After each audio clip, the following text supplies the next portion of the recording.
وَلَقَدْ يَسَّرْنَا الْقُرْآنَ لِلذِّكْرِ فَهَلْ مِن مُّدَّكِرٍ الحمد لله رب العالمين والصلاة والسلام على أشرف الأنبياء والمرسلين أما بعد فأعوذ بالله من الشيطان الرجيم من همزه ونفخه ونفثه بسم الله الرحمن الرحيم رب اشرح لي صدري ويسر لي أمري واحلل عقدة من لساني يفقه قولي اللهم انفعنا بما علمتنا وعلمنا ما ينفعنا وزدنا علما فبشر عبادي الذين يستمعون القول فيتبعون أحسنه أولئك الذين هداهم الله وأولئك هم أولو الألباب أعوذ بالله من الشيطان الرجيم بسم الله الرحمن الرحيم بسم الله الرحمن الرحيم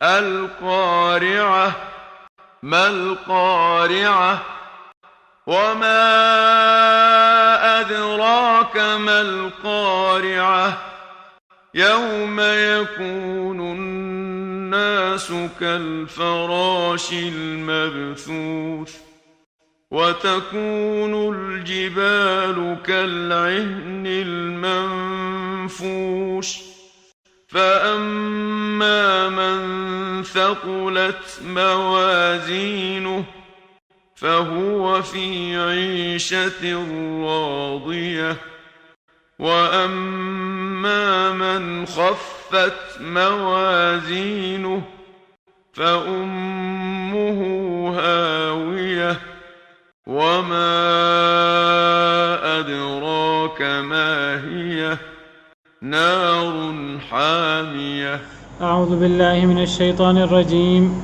بسم الله الرحمن الرحيم القارعة کھڑکھڑانے والی مل قارعہ کیا ہے کھڑکھڑانے والی القارعہ کھڑکھڑانے والی نوک کرنے والی دروازہ کھٹکھٹانے والی قرع دروازے کو کھٹکھٹانے کے لیے کسی کو متوجہ کرنے کے لیے کسی کو خبردار کرنے کے لیے یہ لفظ استعمال ہوتا ہے قرع الباب حدیث عربی زبان میں محاورہ ہے دروازہ نوک کرنا تو قیامت کا یہ نام ہے اور قیامت کو یہاں القارعہ کہہ کر پکارا گیا ہے قیامت کے بہت سارے نام ہیں قرآن کریم میں کسی چیز کے زیادہ نام ہوں تو وہ اس چیز کی اہمیت پر دلالت کرتے ہیں اور جتنے بھی نام ہوں وہ در حقیقت اس شے کی صفات ہوتی ہیں تو قیامت کے بہت سارے نام قرآن کریم کے اندر مذکور ہیں بہت سارے نام جو ہیں وہ ہم پیچھے پڑھ آئے ہیں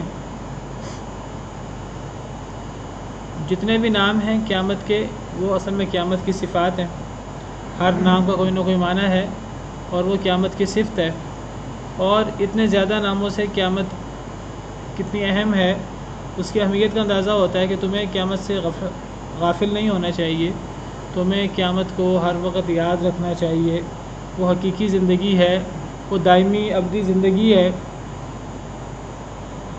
دنیا کے اندر تو عارضی زندگی ہے وقتی زندگی ہے ختم ہو جاتی ہے قیامت کی زندگی ہمیشہ ہمیش کی زندگی ہے تمہیں اسے بھولنا نہیں چاہیے تمہیں اس کو یاد رکھنا چاہیے اور اسی کے لیے عمل کرنا چاہیے قیامت کے بہت سارے نام قرآن کریم میں ذکر ہوئے ہیں کوئی نام مثلا یوم الدین سے مراد جزا اور سزا کا دن یہ قیامت کا ایک صفت ہے کہ قیامت کے دن جزا اور سزا ہوگی اور کوئی نام حامیہ تو قرآن کا نام نہیں ہے وہ قیامت کا نام نہیں ہوتا قیامت کی ایک صفت بیان ہوئی ہے وہ ویسے جہنم کا ہے وہ جی آپ بتائیں عبدالرؤف صاحب قیامت کا کوئی نام لفظ جی حاویہ جہنم کا نام ہے قیامت کا نام قیامت خود قیامت کا نام ہے یوم القیامہ جی اور کوئی نام اور قیامت کا قیامت کے بہت سارے نام قرآن میں بیان ہوئے ہیں جی.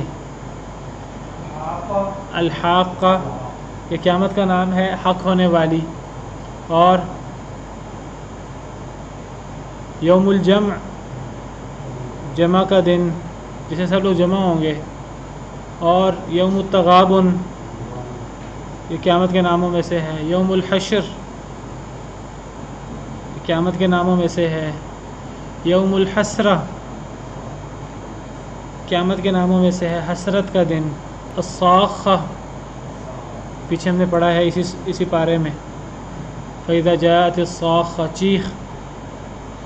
اور قیامت کے ناموں میں سے الطامۃ الکبریٰ بہت بڑی مصیبت. اور قیامت کے ناموں میں الواقعہ اذا وقعت الواقعہ یہ واقع ہونے والی واقع ہو جائے گی. اور قیامت کا نام الآزفہ ازفت الآزفہ قریب آنے والی قریب آ چکی ہے. اور قیامت کا نام اتنے نام ہیں قرآن کریم میں. یوم الطلاق تا سے وقال الذي آمن يا قوم إني أخاف عليكم مثل يوم الأحزاب مثل دأب قوم نوح وعاد وثمود والذين من بعدهم وما الله يريد ظلما للعباد ويا قوم إني أخاف عليكم يوم التناد. قیامت کا ایک نام یوم التناد یعنی وہ دن جس دن لوگ ایک دوسرے کو پکاریں گے. یوم الطلاق بھی ہے قرآن کریم میں. یوم الحساب یوم الحساب ایک منٹ ذرا یوم الطلاق دیکھیں کہاں ہے جی. لینذر یوم الطلاق سورہ غافر جس کو سورہ مومن بھی کہتے ہیں آیت نمبر 15. یوم الحساب بھی قرآن کریم میں آتا ہے قیامت کے لیے. یوم الحساب اور بہت سارے نام ہیں اور بھی نام ہیں. تو یہ سارے کے سارے قیامت کے نام ہیں. اور ناموں میں سے ایک نام القارعہ بھی ہے، کھڑکھڑانے والی. تو یہ ساری صفات ہیں قیامت کی. قیامت کی اہمیت کے بارے میں یہ دلالت کرتی ہیں.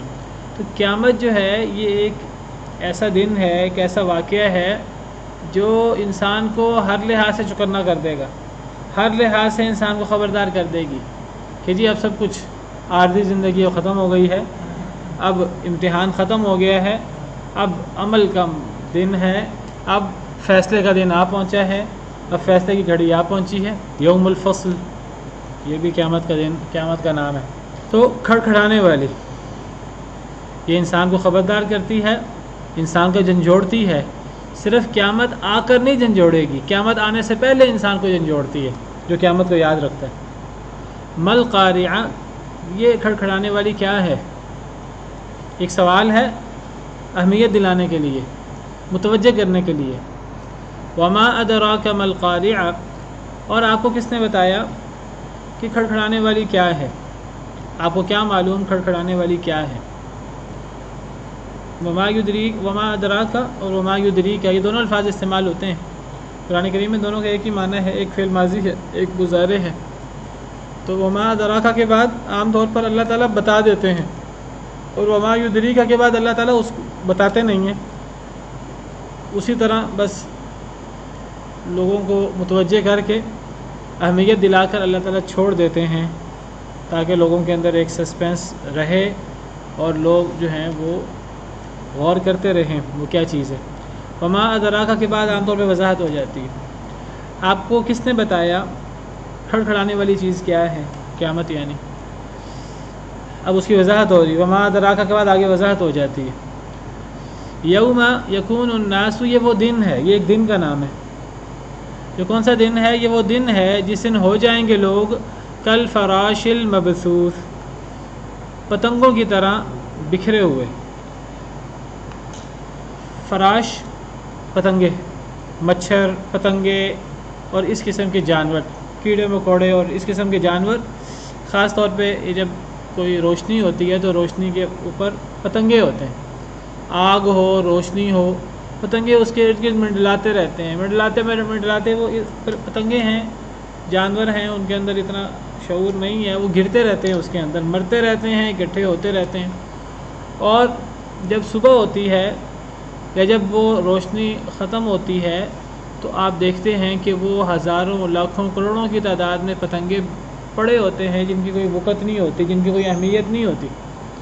تو قیامت کے دن لوگوں کی کیفیت یہ ہوگی، لوگوں کا حال یہ ہوگا، اتنے لوگ ہوں گے، کھربوں ٹریلینز، اور ہماری گنتی ختم ہو جاتی ہے، اللہ کو پتہ ہے وہ کتنے ہیں، اور وہ سب کے سب میدان محشر میں آ کھڑے ہوں گے، اور وہ سب اب انتظار کر رہے ہوں گے، سب تیزی سے دوڑ کر آئیں گے اور سب انتظار کر رہے ہوں گے، اور ابھی ان کو لمبا انتظار کرنا ہوگا حساب کتاب کے لیے، اور ان کی بس ہو جائے گی، اور پھر وہ ادھر ادھر پھر جائیں گے نبیوں کے پاس سفارش کے لیے، جن واقعات کا آپ کو پتہ ہے احادیث مبارکہ میں۔ تو لوگ قیامت کے دن پتنگوں کی طرح ہوں گے جس دن قیامت قائم ہوگی۔ اچھا، ایک تو میں جو بات کر رہا تھا ابھی، وہ تو بات کر رہا تھا میدان محشر کی، یہاں جو بات ہو رہی ہے وہ جس دن قیامت قائم ہوگی اس دن کی بات ہو رہی ہے، پہلے نفخہ کی۔ تو یہ پہلا نفخہ ہوگا، اور جب ہر چیز تباہ و برباد ہو جائے گی، جب زمین بھی جس طرح ہم نے کل پڑھا پرسوں، زمین کے اندر زلزلہ آ جائے گا، ہر لحاظ سے تباہ و برباد ہو جائے گی، یہ زمین، آسمان، چاند، سورج، ستارے، پہاڑ، ہر چیز تباہ و برباد ہو جائے گی، سمندروں کے اندر آگ لگ جائے گی، سمندر جو ہے وہ بفر پڑیں گے، ابل پڑیں گے، بھڑکا دیے جائیں گے۔ تو لوگ اس دن، اب سارے لوگ بکھرے پتنگوں کی طرح ہوں گے، لوگ سمجھتے ہیں کہ ہمارے بڑے مقام ہے، ہماری بڑی اہمیت ہے، سب مرے پڑے ہوں گے، اور جیسے بکھرے ہوئے پتنگے ہوتے ہیں اس طرح کر کے کروڑوں اربوں کی تعداد میں لوگ جو ہیں وہ بکھرے پتنگوں کی طرح ہوں گے، پتنگوں کی طرح المبثوث، بکھرے ہوئے، کروڑوں کی تعداد میں، اربوں کی تعداد میں، کھربوں کی تعداد میں مر جائے اور کسی کو دوسرے کی پرواہ نہ ہو، تو یہی حال پتنگوں کا ہوتا ہے۔ اس دن لوگوں کی کیفیت یہ ہوگی، سب مر جائیں گے، اور یہ وہ لوگ ہوں گے کہ کوئی بھی ان میں مومن نہیں ہوگا، اللہ رب العالمین ان پر غضبناک ہوں گے سب سے زیادہ۔ وَتَكُونُ الْجِبَالُ كَالْعِهْنِ الْمَنْفُوشِ، اور پہاڑ ہوں گے دھنی ہوئی روئی کی طرح، عہن سے مراد روئی، اور المنفوش جس کو دھنا جاتا ہے، جس کو باقاعدہ تیار کیا جاتا ہے مختلف طریقوں سے، اور تو کتنی وہ ہلکی روئی ہوتی ہے، اور تو پہاڑ جو اتنے سخت نظر آتے ہیں اور اللہ نے اتنے مضبوط بنائے ہیں، اور جن کے ذریعے اللہ نے زمین کو کنٹرول کیا ہے، جن پہاڑوں کو گاڑ کر میخوں کی طرح، تو وہ پہاڑ قیامت کے دن روئی، اور روئی بھی وہ جو دھنی ہوئی روئی ہوتی ہے، کوٹ کوٹ کر جس کو تیار کیا جاتا ہے، تو پہاڑوں کی کیفیت اس دن وہ ہوگی۔ پہاڑوں کی مختلف کیفیات قرآن کریم میں بیان ہوئی ہیں، یہ مختلف مرحلے ہیں۔ قیامت اگرچہ یکدم واقع ہو جائے گی، کوئی بتا کر نہیں آئے گی، اور واقع ہونے میں اس کو ٹائم نہیں لگے گا، جب قیامت واقع ہوگی تو واقع ہو جائے گی، لوگ تو آج سمجھیے فوری ختم ہو جائیں گے۔ ایک بندے نے منہ میں لقمہ اٹھایا ہوگا، اسے نہیں پتا ہوگا قیامت آنے والی ہے، اور منہ میں لقمہ جانے سے پہلے قیامت آ جائے گی۔ دو لوگوں نے جو ہے وہ کپڑا پھیلایا ہوگا خرید و فروخت کے لیے، پتہ نہیں ہوگا قیامت آنے والی ہے۔ جس کو پتہ ہو قیامت آنے والی ہے تو کپڑا بیچنے کا اور منہ میں لقمہ لینے کا کون سا ٹائم ہے؟ بالکل وہم و گمان میں بھی نہیں ہوگا قیامت آنے والی ہے، اور اچانک آ جائے گی، وہ کپڑا ابھی لپیٹ نہیں سکیں گے۔ ایک بندہ جو ہے وہ اپنا حوض جو ہے وہ اس کو ٹھیک کر رہا ہوگا کہ جی تھوڑی سی میں لیپا پوتی کر لوں، یہاں سے ٹوٹا ہوا ہے، تھوڑا سا اس کو ٹھیک کر لوں، اس دوران قیامت آ جائے گی۔ تو صحیح بخاری کی حدیث میں تو قیامت اچانک آ جائے گی، لیکن لوگ تو ختم ہو جائیں گے اور قیامت اچانک آ جائے گی، لیکن دنیا کے اندر تباہی ہوتے ہوتے اور پہاڑوں کی اور مختلف مخلوقات کی تباہی کے مختلف مراحل ہوں گے۔ قرآن کریم میں بعض جگہ پر پہاڑوں کے لیے ہے کہ اللہ پہاڑوں کو اڑا کر رکھ دیں گے۔ وَيَسْأَلُونَكَ عَنِ الْجِبَالِ فَقُلْ يَنسِفُهَا رَبِّي نَسْفًا، پہاڑوں کے بارے میں سوال کرتے ہیں تو آپ جواب دیجئے کہ میرا رب انہیں اڑا کر رکھ دے گا۔ اور بعض آیات میں ہے وَتَرَى الْجِبَالَ تَحْسَبُهَا جَامِدَةً وَهِيَ تَمُرُّ مَرَّ السَّحَابِ، آپ پہاڑوں کو دیکھیں گے، آپ پہاڑوں کو مضبوط خیال کرتے ہیں، وہ قیامت کے دن بادلوں کی طرح اڑیں گے۔ جس طرح بادل، ہم اگر کسی اونچے پہاڑی علاقے میں جائیں تو بادل ہمارے ساتھ ساتھ جو ہیں وہ اڑ رہے ہوتے ہیں، روئی کے گالوں کی طرح، تو پہاڑ جو ہیں وہ گرد و غبار کی طرح جو ہیں وہ اس دن ہو جائیں گے، اڑیں گے بادلوں کی طرح۔ اور بعض آیات میں ہے کہ پہاڑ چلیں گے، اللہ پہاڑوں کو چلا دیں گے، وَيَوْمَ نُسَيِّرُ الْجِبَالَ، اس دن ہم پہاڑوں کو چلا دیں گے، وَسُيِّرَتِ الْجِبَالُ، پہاڑوں کو چلا دیا جائے گا، فَكَانَتْ سَرَابًا، پہاڑ سراب ہو جائیں گے۔ سراب کا کیا مطلب ہے؟ ایک چیز دور سے ایک جگہ نظر آ رہی ہے، وہ چیز اس جگہ نہ ہو، اس کو سراب کہتے ہیں۔ یعنی ایک وقت میں یہاں پہاڑ نظر آ رہا ہوگا، لیکن پھر وہ پہاڑ یہاں سے کہیں اور چلا جائے گا، یعنی گرد و غبار کی وجہ سے پہاڑ گرد و غبار میں تقسیم ہو جائے گا، اور گرد و غبار اڑ کر یہاں سے وہاں، وہاں سے آگے، جس طرح ریگستان کے اندر ریت کے پہاڑ ہوتے ہیں اور وہ تیز ہوا چلنے کی وجہ سے، آندھی کی وجہ سے ایک ٹیلا ختم ہو کے دوسری جگہ ٹیلا بن جاتا ہے، گویا کہ پہاڑ چل رہے ہیں۔ تو یہ مختلف کیفیات، مختلف مراحل بیان ہوئے ہیں، جس سب سے تباہی کی طرف اشارہ ہے کہ جی اتنی مضبوط پہاڑ جنہوں نے زمین کو کنٹرول کیا ہوا ہے، ان پہاڑوں کی یہ کیفیت ہوگی قیامت کے دن۔ وَحُمِلَتِ الْأَرْضُ وَالْجِبَالُ فَدُكَّتَا دَكَّةً وَاحِدَةً، زمین کو اور پہاڑوں کو اٹھا لیا جائے گا اور انہیں ایک ہی دفعہ ریزہ ریزہ کر دیا جائے گا، بالکل پہاڑوں کے ٹکڑے ٹکڑے ہو جائیں گے۔ تو یہاں ذکر کیا کہ پہاڑ دنی ہوئی روئی کی طرح ہو جائیں گے۔ تو قیامت کی ہولناکیاں، پہلے نفخہ کی بات ہو رہی ہے۔ فَأَمَّا مَنْ ثَقُلَتْ مَوَازِينُهُ، بس رہا وہ شخص کہ بوجھل ہوگے جس کے وزن، موازین یہ میزان کی جمع ہے، میزان ترازو، تو جس کے یہ جمع ہے میزان کی، تو جس کے ترازو بوجھل ہوگے۔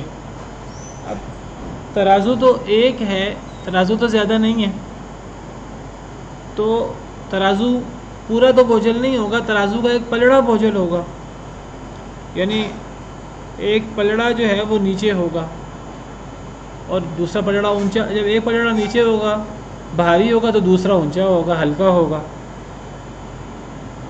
تو پہلی تو بات یہ ہے کہ یہاں ترازو جس کا بوجھل ہوگا، بھاری ہوگا، تو ترازو سے مراد پورا ترازو نہیں ہے، ترازو سے مراد ایک پلڑا ہے۔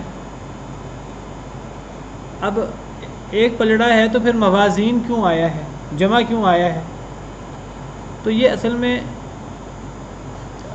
ترازو بول کر، ترازو نہیں، وہ چیز جس سے وہ ترازو کا پلڑا جھک جائے گا وہ چیز مراد ہے، اور وہ کیا ہے؟ وہ انسان کے اعمال ہیں۔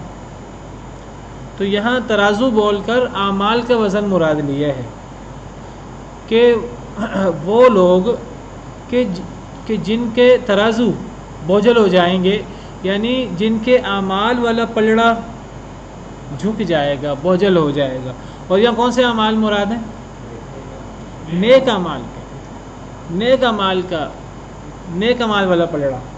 یہ بھی تو ہو سکتا ہے کہ برے اعمال والا پلڑا بھاری ہو جائے، نہیں، برے اعمال کی اہمیت نہیں ہوگی، اہمیت نیک اعمال کی ہوگی۔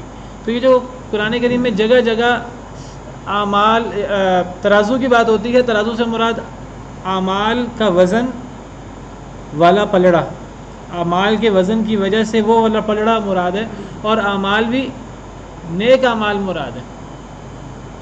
ورنہ جیسے میں نے ذکر کیا، کسی کے پہاڑوں جیسے گناہ ہوں، بہت بھاری قسم کے گناہ ہوں، ہلا کر دینے والے گناہ ہوں، تو ان گناہوں کی وجہ سے بھی تو وہ پلڑا بھاری ہو سکتا ہے۔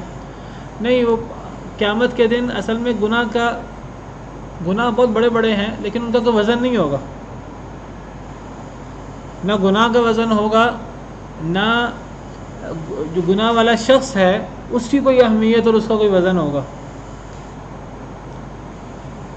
بڑے بڑے سردار قسم کے لوگ، بڑے بڑے مالدار قسم کے لوگ قیامت کے دن ان کا کوئی وزن ہی نہیں ہوگا، ان کا وزن ہی ختم ہو جائے گا، یعنی وزن سے مراد اہمیت، ان کی اہمیت ہی ختم ہو جائے گی۔ تو قیامت کے دن اگر اہمیت ہے تو وہ برے اعمال کی تو اہمیت ہی کوئی نہیں ہے، نیک اعمال کی اہمیت ہے۔ قیامت کے دن کی کرنسی نیکی ہے، نیک عمل ہے، تو نیک عمل قیامت کے دن کام آئیں گے۔ تو یہ جو قیامت کے حوالے سے ترازو بوجھل ہونے کی بات ہوتی ہے، تو وہ در حقیقت ترازو کا وہ پلڑا ہے جو نیک اعمال کی وجہ سے بوجھل ہوگا۔ تو ہر شخص کے اعمال کو اس ترازو کے پلڑے میں جو ہے وہ اس کا وزن کیا جائے گا۔ اب کوئی بندہ کہہ سکتا ہے کہ جی اعمال کا وزن کیا ہوتا ہے؟ وزن تو کسی وزن والی شے کا ہوتا ہے، یا تو کسی وزن والی شے سے کسی چیز کا وزن کر لیا جائے، یا پھر زیادہ سے زیادہ جس چیز کا وزن نہیں کیا جاتا اس کا ماپ کر لیا جائے، جس کو کیل کہتے ہیں عربی زبان میں۔ تو اصل میں دنیا کے اندر پرانے دور میں تو وزن ہوتا تھا یا کیل ہوتا تھا، ماپ ہوتا تھا۔ ماپ جس کا ہوتا ہے اس کا وزن نہیں ہوتا، وہ ایک اور سانچہ ہے کسی چیز کو ماپنے کا۔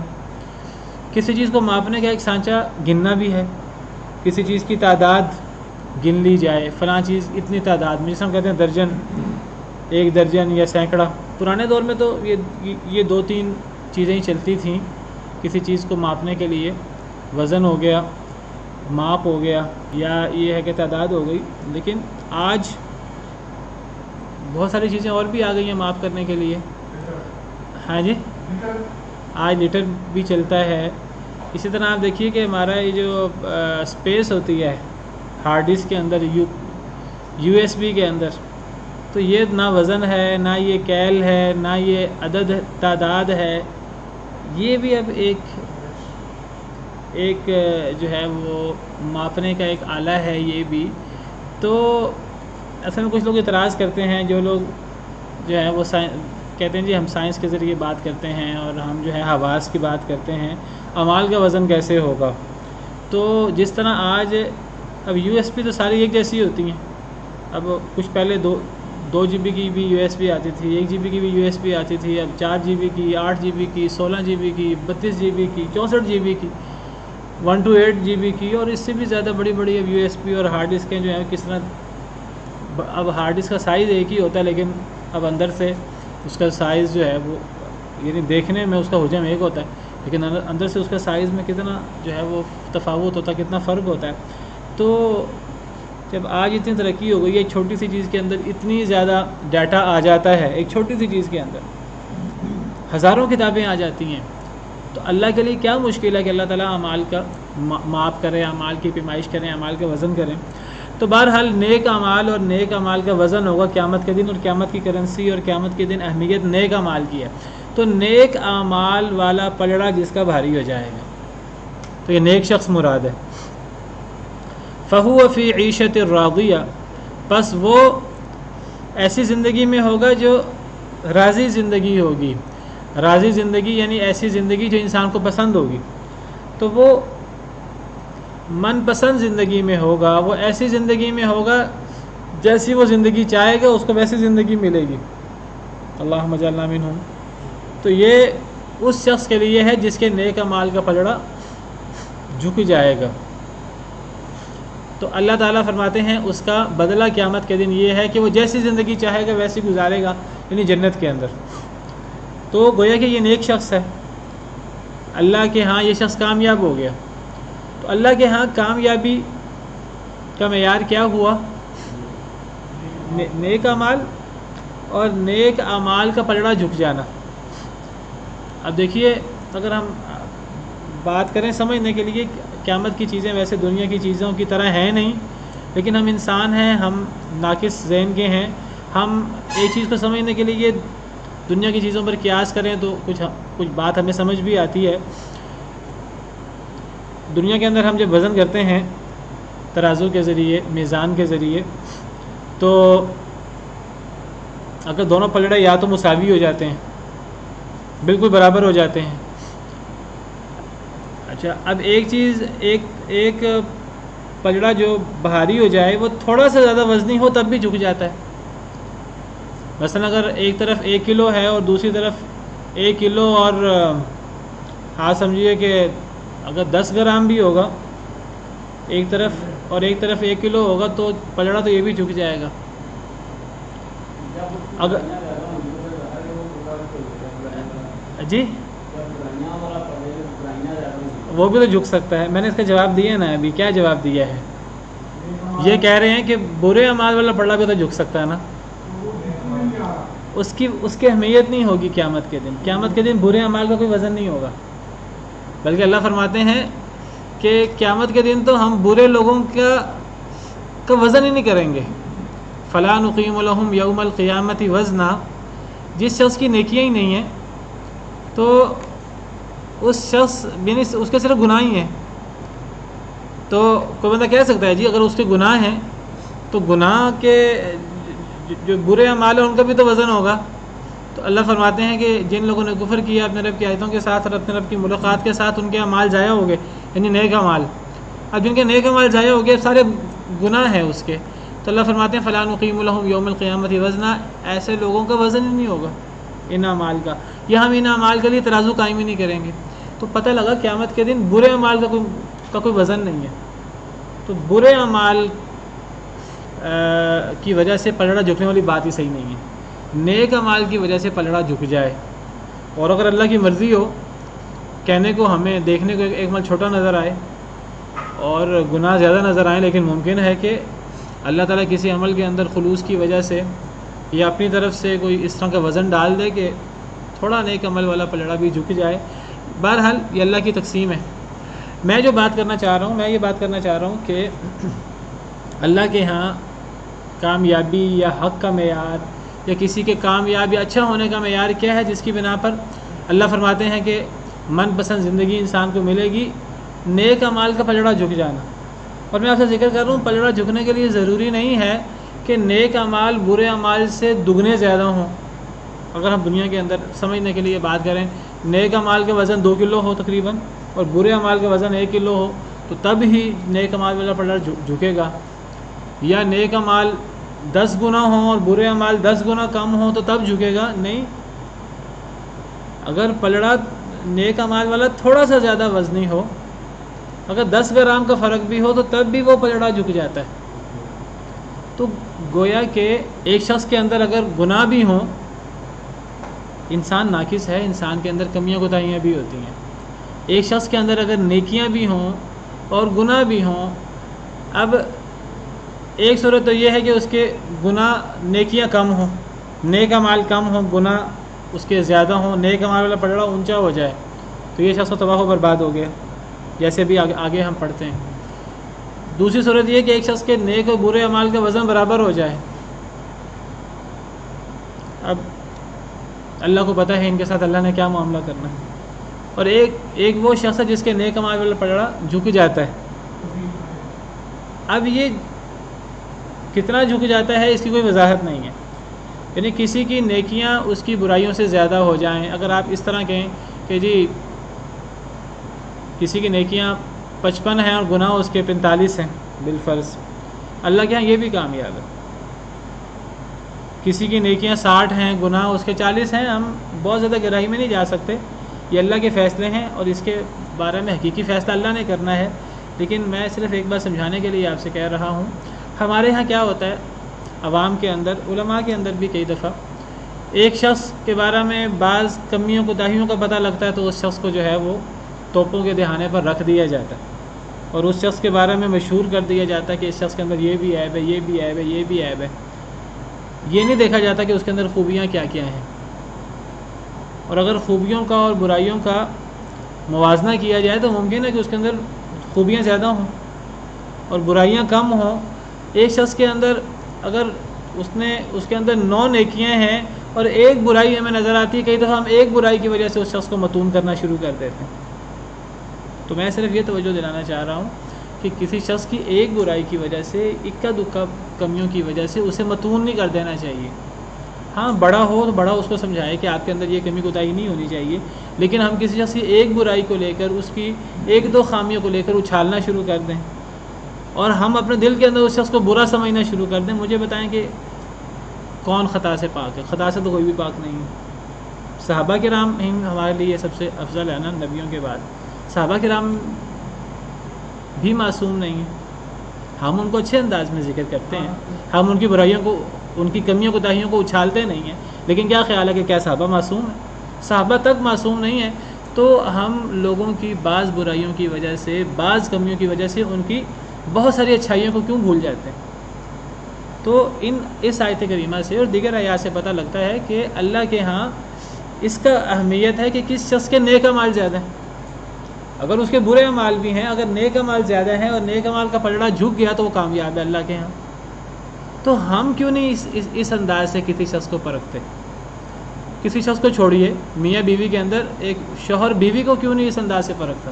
وہ ایک کمی کوتاہی لے کر کیوں اس کو جو ہے وہ ڈانٹنا شروع کر دیتا ہے، اور کیوں اس کے بارے میں وہ دل کے اندر جو ہے وہ برے گمان رکھنا شروع کر دیتا ہے، اور وہ کیوں سوچنا شروع کر دیتا ہے کہ اب ہماری آپس میں نہیں نبھ سکتی، اور اب اب وہ کہ جی اس کے اندر یہ کمی ہے، یہ کمی ہے، یہ کمی ہے. اللہ قرآن میں فرماتے ہیں فَإِن كَرِهْتُمُوهُنَّ فَعَسَىٰ أَن تَكْرَهُوا شَيْئًا وَيَجْعَلَ اللَّهُ فِيهِ خَيْرًا كَثِيرًا.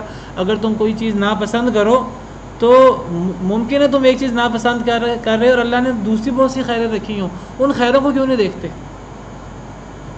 تو یہ ایک عمومی جو ہمارے اندر ایک مسئلہ ہے. کوئی میں کہتا ہوں نیک شخص ہے، وہ امام صاحب ہیں یا وہ ایک حافظ قرآن ہے یا ایک عالم دین ہے، اور وہ اس کی نیکیاں لوگوں کے یہاں مشہور ہیں، ایک اس کی برائی کا پتہ لگے گا، وہ بھی تو انسان ہے. ٹھیک ہے اس کے اندر برائی نہیں ہونی چاہیے، اس کو کمی کوتاہی سے پاک ہونا چاہیے. اس کی ایک کمی نظر آ جائے گی تو اس کو لوگ اچھالنا شروع کر دیں گے اور اس کو متون کرنا شروع کر دیں گے. تو بعض کمیوں کوتاہیوں سے اگر دوسری طرف اس کی بہت ساری نیکیاں ہیں، کسی کو متون نہیں کرنا چاہیے. ہاں بات کر دینی چاہیے کہ جی یہ کمی ہے، یہ کمی بہتر ہونی چاہیے، لیکن یہ سمجھنا کہ اب یہ شخص جو ہے وہ برا ہے، یہ دیکھنا چاہیے کہ اس شخص کی نیکیاں اگر زیادہ ہیں تو پھر چند کمیوں کوتاہیوں کی وجہ سے ایک شخص کو اچھالنا شروع کر دینا اور اسے متون کرنا شروع کر دینا اور اسے ذہن میں برا سمجھنا. ایک انسان نہ متون کرے لوگوں کے سامنے، دل میں اس کو برا سمجھنا شروع کر دے. کیوں؟ کیا وہ جو دل میں برا سمجھ رہا اگلے بندے کو، کیا وہ خطاؤں سے پاک ہے؟ وہ خود تو خطاؤں سے پاک بھی نہیں، وہ خود بھی خطاؤں سے پاک نہیں ہے. تو مجموعی طور پر کسی شخص کے بارے میں دیکھا جاتا ہے ایک شخص کی مجموعی کیفیت کیا ہے. اگر ایک شخص مجموعی طور پہ اچھا ہے تو اس کا اچھا انداز میں تذکرہ ہونا چاہیے. ہاں اگر مجموعی طور پہ برا ہے تو ایسا شخص ٹھیک ہے، اس کے بارے میں بات ہو سکتی ہے. جی کلمہ کسی کا بھاری پڑ جائے گا، کسی کا سامان بھاری پڑ جائے گا، ہوگا ایک ہی، ہاں جی، لیکن باقی سارے گناہ ہوں گے، لیکن وہ بھاری ہو جائے گا. دیکھیے بالکل اب ایک بندہ جو ہے نا، ممکن ہے ہمیں اس کی بڑی کمیاں کوتاہیاں نظر آ رہی ہوں، لیکن ہمیں نہیں پتہ اس کے اندر کوئی نیکیاں ہوں اور اللہ کو اس کی نیکیاں جو ہیں وہ محبوب ہوں. دیکھیے میں یہ نہیں کہتا کہ کسی شخص کی ہمیں برائی کو پوائنٹ آؤٹ کرنا ہی نہیں چاہیے. ایک تو لوگوں میں پھیلانا ویسے ہی صحیح نہیں ہے، یہ تو غیبت ہوتی ہے. لوگوں کے اندر تو بات تب کی جاتی ہے جب لوگوں کو ضرورت ہے، لوگ مشورہ کسی انسان سے کریں میں فلاں سے کاروبار کروں یا نہ کروں، اس وقت کسی شخص کے بارے میں کوئی منفی بات ہے تو وہ کر دینی چاہیے، وہ غیبت نہیں ہوتی. کوئی کسی سے رشتہ کرنا چاہتا ہے، وہ مشورہ کرتا ہے کسی سے، اس وقت اسے کسی شخص کے بارے میں کوئی اگر ایسی چیز ہے جو بتانی چاہیے وہ بتا دینی چاہیے. نبی صلی اللہ علیہ وسلم نے ایک شخص کے بارے میں بتا دیا کہ یہ شخص اپنے خاندان کا برا شخص ہے. پھر وہ آپ کے پاس آیا، آپ اسے اچھے انداز سے ملے.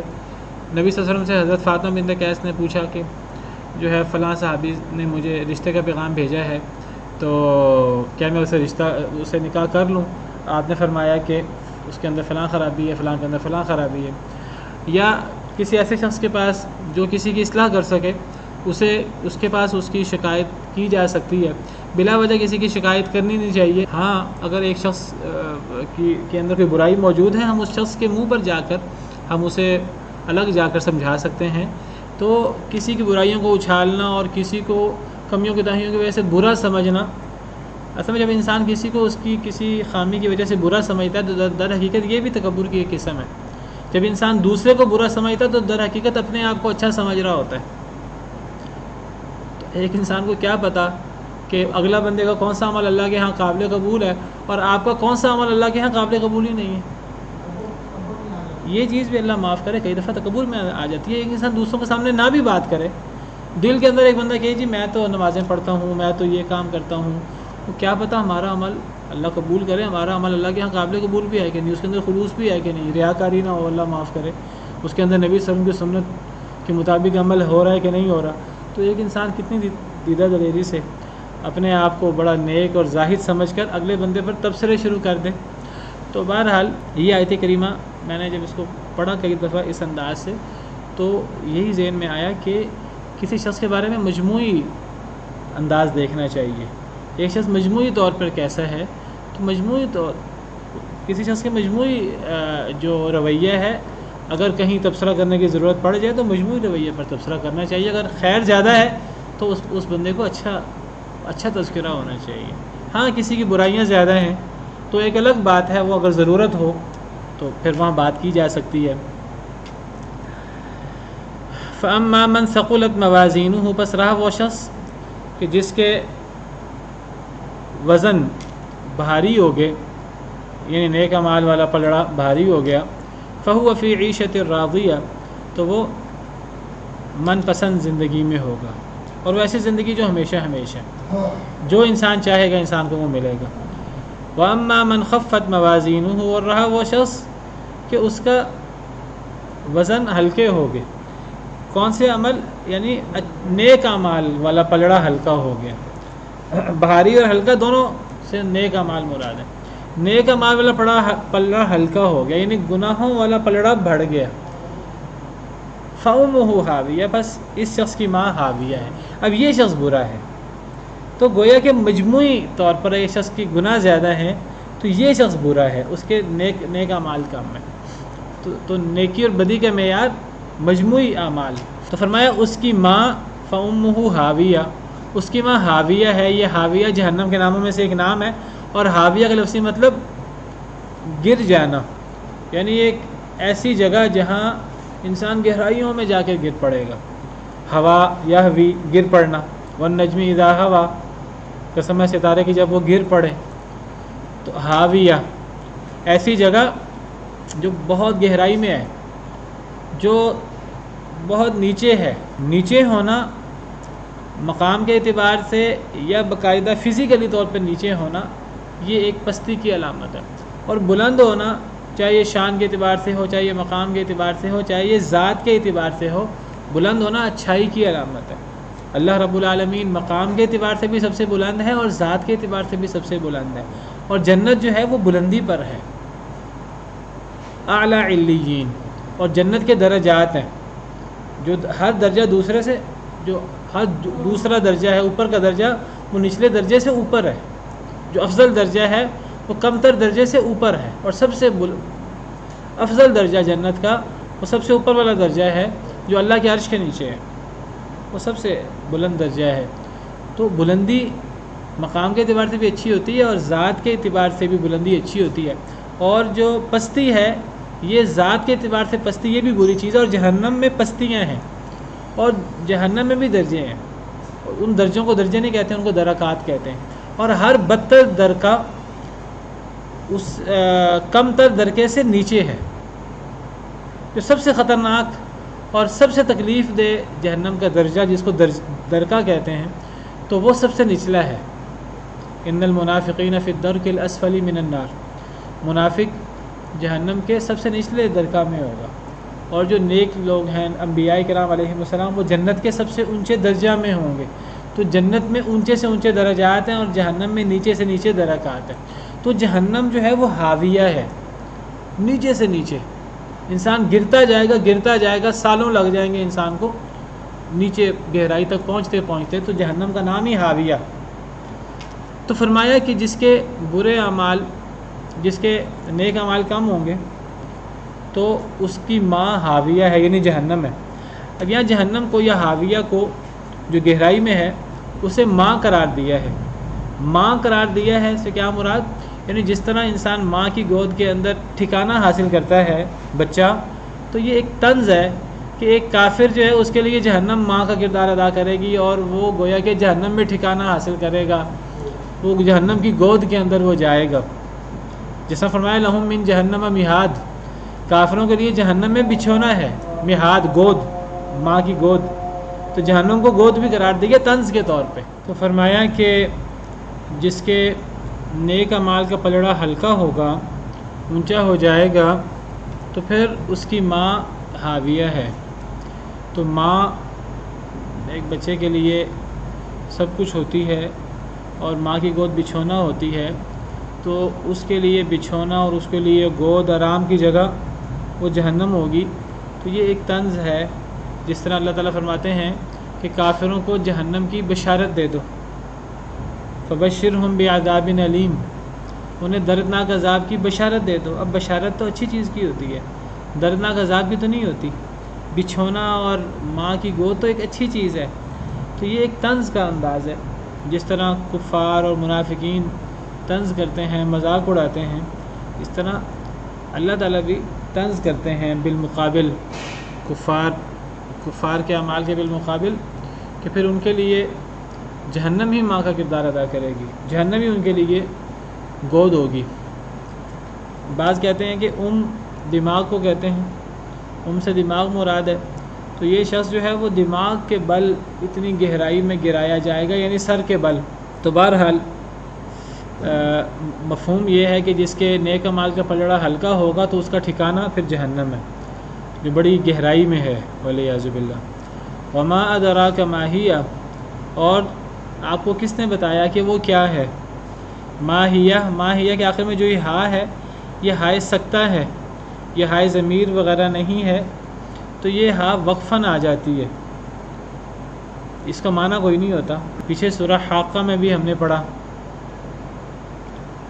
اما من اوتی کتابہ بشمالہ فیقول یا لیتنی لم اوت کتابیہ ولم ادری ما حسابیہ، تو وہ ہا ہے جس کو ہائے سکتہ کہتے ہیں، کہ یہ وقفاً آ جاتی ہے، اگر وقف نہ ہو تو یہ ہا نہیں آتی، یعنی یہ ایسے ہی ہے جیسے کہ ہا نہیں ہے۔ یہ سورہ حاقہ آیت نمبر 25، جس کو اس کا اعمال نامہ بائیں ہاتھ میں دیا جائے گا تو وہ کہے گا کاش کہ مجھے میرا اعمال نامہ دیا ہی نہ جاتا، میں جانتا ہی نہ کہ میرا حساب کیا ہے۔ اور آگے ہے ما اغنی عنی مالیہ، نہیں مجھے فائدہ دیا میرے مال نے، ہلاک عنی سلطانیہ، مجھ سے میری سلطنت جو ہے وہ بھی مجھ سے ہلاک ہو گئی، ختم ہو گئی۔ اب یہ جو سارے کتابیہ حسابیہ یہ ہائے سکتہ ہے، یہ صرف وقف کے لیے آیا ہے، اگر یہ وقف نہ ہو تو تب پھر یہ لفظ کتابی ہے، یہ یا ضمیر ہے، میری کتاب، حسابی میرا حساب، مالیہ یہ مالی ہے اصل میں، تو یہ ہا وقف میں آتی ہے اور وقف کرتے ہوئے اس کو ہا پڑھ دیتے ہیں، سلطانیہ اسی طرح ہی ہے۔ تو اسی طرح ہی وما ادراک ما ہیہ، یہ اصل میں ہائے سکتہ ہے، یہ ہائے ضمیر نہیں ہے کہ ہم نے اس کا معنی کرنا ہے وہ یا اس، تو یہ ہائے سکتہ ہے، اس کا معنی نہیں کریں گے، سمجھو جیسے ہا نہیں ہے، اگر معنی کرنا ہو تو یہ لفظ ہے ما ہیہ، وہ کیا ہے؟ وما ادراک ما ہیہ، ما ہی کے معنی میں ہے، آپ کو کس نے بتایا کہ وہ کیا ہے؟ ہی مؤنث کے لیے، ہیہ مؤنث کے لیے آتا ہے، تو جہنم مؤنث ہے، تو آپ کو کس نے بتایا کہ وہ کیا ہے؟ آپ کو کیا معلوم جہنم کیا ہے؟ اللہ تعالیٰ جہنم کی مزید صفت بیان فرما رہے ہیں کہ جہنم کی مزید صفات کا آپ کو کیا معلوم، وہ کیا ہے؟ اللہ تعالیٰ بتاتے ہیں کہ وہ کیا ہے؟ نار حامیہ، وہ آگ ہے دہکائی ہوئی، آگ ہے بھڑکتی ہوئی، تیز و تند آگ ہے، ایسی آگ جو شدید تکلیف دہ ہے۔ حامیم یا ایک ایسی چیز کو کہتے ہیں جس سے کسی کو داغا جاتا ہے، جس سے کسی کو جلایا جاتا ہے، جس سے کسی کو تکلیف دی جاتی ہے۔ تو یہ ایک ایسی، جس طرح قرآن کریم میں آتا ہے کہ جو لوگ سونا چاندی جمع کرتے ہیں تو اللہ فرماتے ہیں کہ اسی سونا چاندی کو قیامت کے دن آگ میں دہکا کر اسی سونا چاندی سے داغا جائے گا، تو اس کے لیے لفظ ہے قرآن کریم میں یوم یحمى علیہا فی نار جہنم فتکوی بہا جباہہم وجنوبہم وظہورہم ھذا ما کنزتم لانفسکم، تو یہ جو سونا چاندی ہے اس کو تپایا جائے گا آگ پر اور پھر اس سے داغا جائے گا۔ جو لوگ سونا چاندی جمع کرتے تھے قیامت کے دن اور اس زکوٰۃ ادا نہیں کرتے تھے، تو حامیہ یعنی تکلیف دینے والی، جلانے والی، تو آگ ہے بھڑکائی ہوئی، آگ ہے دہکائی ہوئی، تو یہ آگ جہنم کی آگ یہ بہت خطرناک ہے، یہ دنیا کی آگ سے بھی بہت زیادہ خطرناک ہے۔ دنیا کی آگ سب سے بڑا عذاب آگ کا عذاب ہے، دنیا کی آگ کی اتنی تکلیف دہ ہے، اور آگ کے اوپر انسان اپنا ہاتھ نہیں رکھ سکتا کچھ دیر کے لیے کافی اوپر، تو آگ کے اندر جلنا اور آگ کی تکلیف برداشت کرنا یہ ممکن نہیں ہے۔ دنیا کی آگ، جہنم کی آگ تو دنیا کی آگ سے بھی 70 گنا زیادہ تکلیف دینے والی ہے، 70 گنا زیادہ سخت ہے، والعیاذ باللہ۔ اور یہ ہمیشہ ہمیش کے لیے ہے، یہ وقتی نہیں ہے۔ دنیا کی آگ کے اندر اللہ معاف کرے، سب سے بڑا عذاب آگ کا۔ تو دنیا کی آگ اگر کوئی انسان جل جائے اس کے اندر، اللہ معاف کرے، تو ایک وقت آتا ہے کہ پھر انسان کی جان نکل جاتی ہے اور تکلیف ختم ہو جاتی ہے۔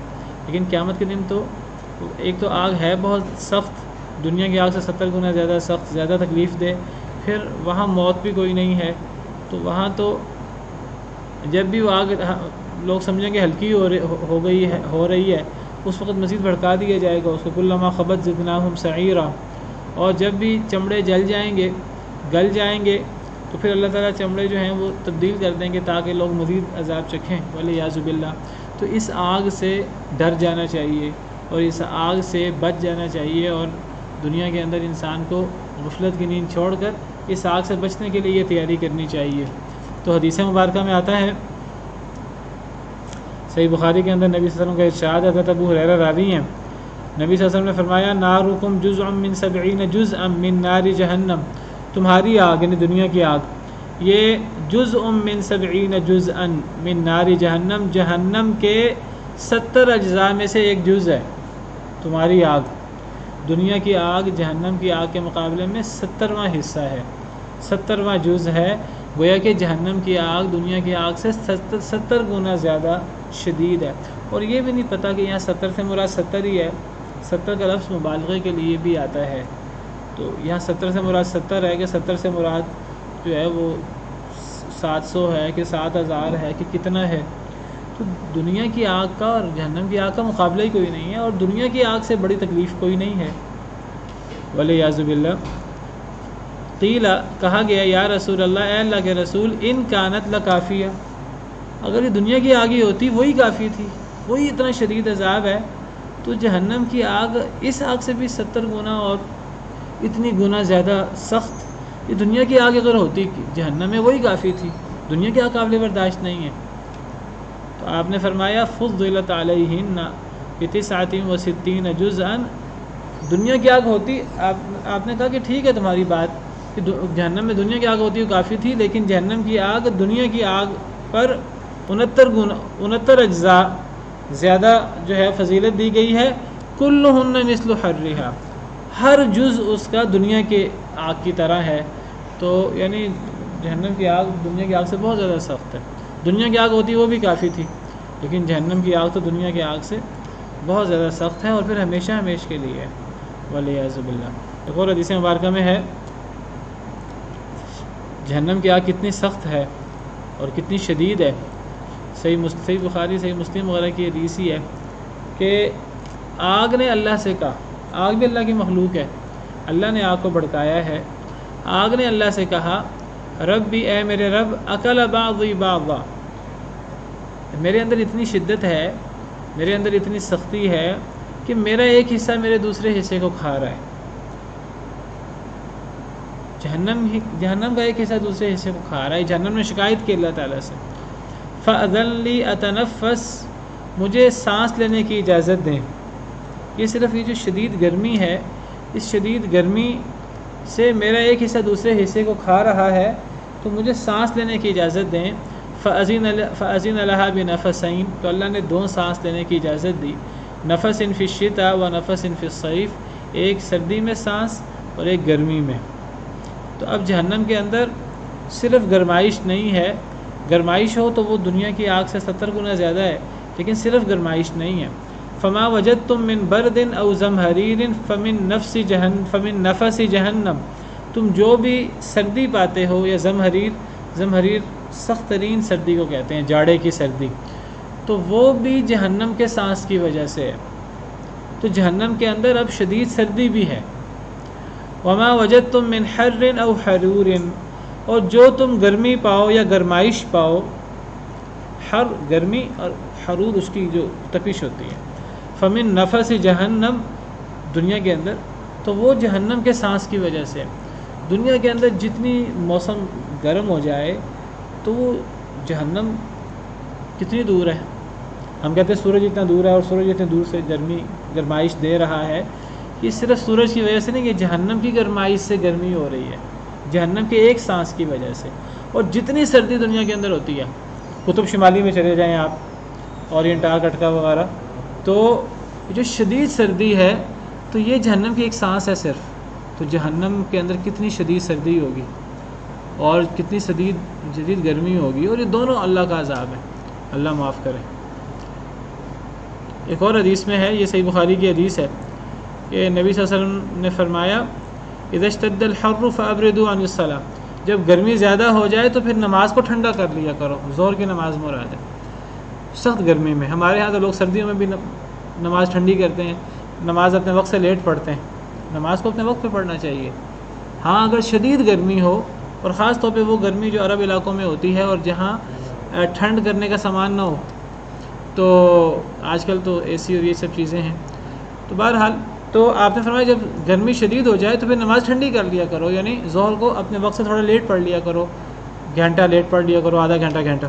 فإن شدت الحر من فیح جہنم، یہ جو شدید گرمی ہے، یہ جو خاص طور پر صحرائی علاقوں میں اور عرب علاقوں میں ہوتی ہے، من فیح جہنم، یہ جہنم کی تپش سے. جہنم کی تپش جو ہے وہ آپ سمجھیے کہ جہنم کتنی دور ہے، تو اس کی تپش سے یہ جو ہے شدید گرمی ہوتی ہے. والعیاذ باللہ. تو جب جہنم کی تپش اتنی زیادہ ہے تو جہنم خود کتنی گرم ہوگی، اور جہنم کے اندر کتنی ٹھنڈ ہوگی، اور یہ جہنم کی گرمائش اور جہنم کی ٹھنڈ، یہ اللہ کا کتنا بڑا عذاب ہے. تو اللہ تعالی ہمارے نیک اعمال بڑھا دیں، اللہ تعالی ہمیں نیک اعمال کی توفیق دیں، اور اللہ تعالی ہمیں اپنی جنتوں کا وارث بنا دیں. سبحان ربک رب العزت عما یصفون وسلام علی المرسلین والحمد للہ رب العالمین. في رحمه تحلو الحياة شوقا